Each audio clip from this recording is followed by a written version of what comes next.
Le 13 mars 2023, la justice américaine a exonéré un homme qui a passé 34 ans en prison.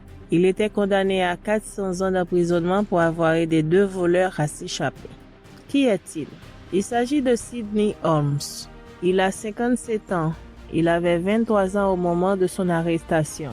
Il est disculpé après une condamnation injustifiée pour un vol à main armée qui s'est passé en 1988. Des preuves erronées ont conduit à sa condamnation.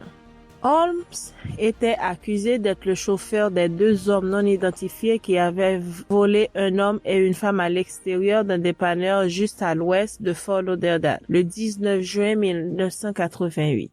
Il était reconnu coupable après un procès devant jury en avril 1989 et était condamné le mois d'après. Personne d'autre n'a été arrêté ou condamné pour ce crime. En novembre 2020, il a contacté l'unité de révision des condamnations du procureur de l'État.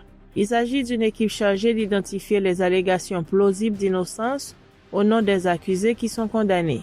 Après qu'il y avait été déterminé que Holmes avait une affirmation plausible d'innocence, une nouvelle enquête approfondie a été menée. Les instances d'enquête ont mis en doute la culpabilité de Holmes parce que sa condamnation reposait fortement sur un témoin oculaire qu'il a probablement mal identifié.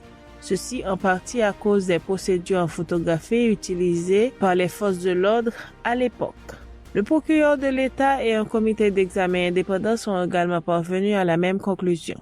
Dans un communiqué de presse, le procureur a déclaré: les procureurs ne pensent pas qu'il y avait de mauvaises intentions de la part des témoins ou des forces de l'ordre, car les pratiques et la technologie en matière d'identification se sont considérablement améliorées depuis 1988. Les agents de l'ordre suivaient les normes acceptées de l'époque.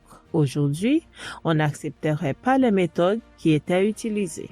L'organisation qui aide les innocents condamnés a pris l'affaire en charge en raison d'indications réelles d'innocence, telles que des erreurs dans l'identification de voitures et de photos. Les enquêteurs de l'époque ne voulaient pas prendre en compte les allées et venues de Holmes, même si elles ont été confirmées par plusieurs membres de la famille, a fait savoir un responsable de l'organisation. Ariel Damby-Berger, une procureure adjointe, déclare: il n'y a aucune preuve liant M. Holmes à ce vol à part une pièce d'identité qui n'est pas la sienne. Pas d'empreinte digitale, pas de preuves matérielles. Malgré tout ce temps passé pour son innocence, Holmes a déclaré qu'il n'avait jamais abandonné.